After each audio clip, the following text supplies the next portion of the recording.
So, Sammy, what is your favorite Kyle Whittingham memory moment game? Take it away. I love the Sugar Bowl win. The Sugar Bowl win is so iconic in so many ways. First of all, we came in as an underdog to Alabama, and then we steamrolled them. And it was a fun game to watch. I might have only been 9 years old when it happened, but I do remember watching it with my dad. And that is still one of my most prized memories, is watching that game with my dad, because it was so great to see this team do this. And like, even now when I'm older and I appreciate more about the game and I know more about the game, it's still so fantastic to watch that game.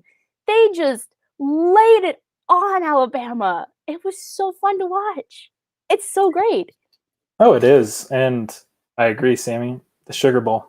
This was only Witt's, I believe, 4th season as head coach. He took an underdog team. He beat Alabama handsomely, went 13-0, and arguably had the best team in the nation. I think if there was a college football playoff, Utah would have been the team to beat. Nobody was talking about them at all. But who was number 1 that year? Wasn't Florida, was it? Was it? Continue. I'm going to do a quick research check. I think it may have been Florida. But anyway, so what I love so much about that game, that season, is nobody was talking about Utah. Nobody was talking about Brian Johnson, Matt Asiata, or Utah really at all. You know, Alabama came in. Everybody was expecting them to dominate Utah. But Coach Witt just – and this is something I like about him. I think he's able to, more often than not, get his team to play to the level of their opponent. And not only in this game did they play to the level, they played above it. And they were able to grind out a win and surprise the Crimson Tide. It's iconic. Sam. It's iconic. It's an iconic moment in Utah football history. And it really solidified Utah's position as a BCS buster and as a team that needs to be respected. It kind of was the starting point to putting Utah on the map. I think that game was kind of the first step Utah took to get to where they're at now and to be in that Pac-12 and to be in the Pac-12, because they said, hey, look, we might be in the Mountain West, but we ran the table. We're 13-0. We're 12-0 going into this game, and we can roll with the big dogs. Yes, we're underdogs, but look, we can do this. We can win this, and we are the team to beat. And I think a lot of it goes down to Coach Witt and the mentality that he has with all of his teams is it's always that never sleep on an opponent kind of mentality. Because some teams would see, oh, we're playing Alabama, and would just roll over. Yeah. They might put up a fight, but I think they would also just kind of just throw in the towel and be like, we're done. But Whittingham has set his teams up to say, you don't sleep on anybody, you can do this. And it showed in that moment. In that game, it showed that Witt knows what he's doing. I've never thought that Witt was not a good coach. He's always been one of, like, he's had his moments where it's been like, it's kind of sus, but 9 times out of 10, Witt knows what he's doing and does what's best for this program. Yeah, and I think one of his greatest attributes is Witt is he knows how to control the locker room. He knows how to get his guys up, to get them ready. You know, the body language from that game. I mean, I remember watching it too.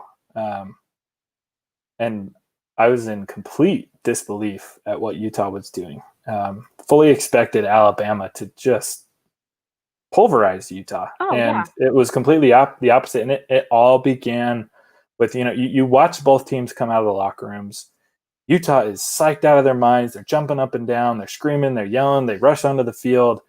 And on the other end, Alabama just kind of walks out like, because they thought they had it in the bag.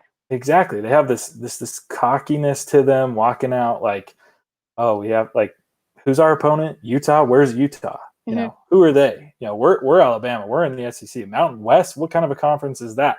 And yet, from the beginning, Utah's making big plays. They're getting sacks in the backfield. They're shutting down that offense that Alabama was just. They seem so superior. And then you've got Brian Johnson, who had arguably the game of his life. Matt Asiata was running guys down, running them over. And I just loved it because nobody expected that. And yet it was a sellout game. It's something that Utah fans expected because that's what Utah football does. Yeah, I mean, Utah fans knew that they were capable of this. And it was a party, you know. It was a sellout crowd. You watch that and people were just losing their minds. But going back to how Coach Witt is able to get his guys up for that game, it showed. And they dominated that game. And I think that is by far his best win of his career, 13-0. And I think they were the best team in the country that year. Quick Google search proved that to be so. Utah finished 0, and then in the national championship game was a 12-1 Florida versus a 12-1 Oklahoma. Hey, I remembered it. Florida. Yep. So so Florida won the Natty that year and was 13-1, and it was 13-1, and Utah was 13-0. That there has been a lot of really iconic Whittingham moments though throughout his entire tenure at Utah. There's a special special place in my heart for the first year we made it to the Pac-12 championship. That will always be special to me. Last year's team will always be special to me. But my mind always comes back to the Sugar Bowl game. He's also never, correct me if I'm wrong, Cole, he's never, after the one loss to BYU, he hasn't lost since. I think he's 11-3. 11-3, yeah. So he basically he's showing yet again why he can coach and he can take these teams and he can run the table with them. Even when Utah fans were like, "Oh God, these first couple, the first 5 or so years of us being in the Pac-12 are going to be terrible," he had some really good teams and was coaching these teams like it was like they'd been in the Pac-12 for ages. Yes, they had their bumps and they had their letdowns and the games that we all wish we had back. But at the end of the day, Kyle Whittingham is a fantastic coach. And Utah fans, we all love him and stuff, but I think at times we underappreciate him and what he has done for this program and what he has done for this school. Yeah, something that's tough is I feel like if Utah ever has a bad loss, or especially in those first couple seasons in the Pac-12, I think 2 years in a row, I think they were 5-7. That was like fire Witt town. That was we need to fire him. He's not good for the program and stuff like that. And it's just not true.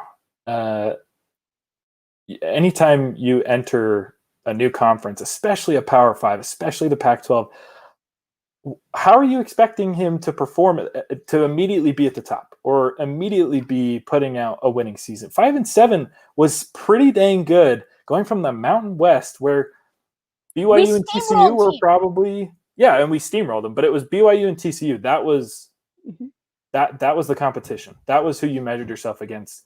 It's not even like we had Boise State at that point in the Mountain West because Boise State was in the WACs. Exactly. So you come in, you've got Oregon, you've got USC, UCLA was doing pretty good back then. Stanford was doing very well. Those were back towards the Andrew Luck days. And you expect a brand new team to the conference to do that well? No, but look at what he has done since.